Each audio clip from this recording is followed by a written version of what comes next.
Cube Radio.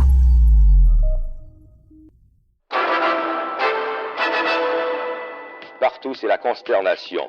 L'intrépide Berthollet venait tout juste de quitter les puits en trombe afin de tenter de gagner quelques précieuses fractions de seconde, mais la mort était au rendez-vous. Les autres voitures ont réussi à... Il y a 40 ans, mon pilote préféré mourait dans un terrible accident de Formule 1. Même si moi, Julien Amado, je n'étais pas encore né à ce moment-là, je suis fasciné par l'histoire de Gilles Villeneuve, depuis que je suis tout petit. Je suis journaliste automobile pour le Guide de l'Auto, donc j'aime me poser des questions.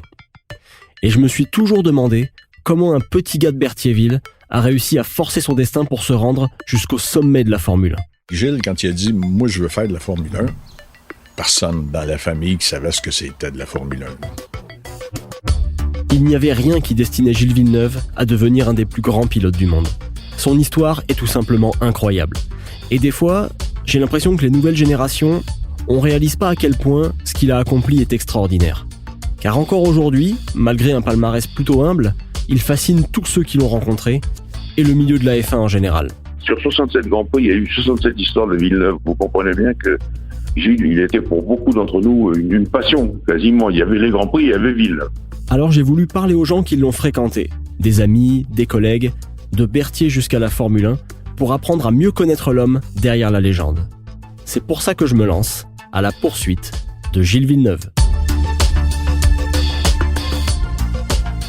La série est disponible dans la section balado de l'application et sur le site de Cube Radio ou sur toutes les autres plateformes de balado.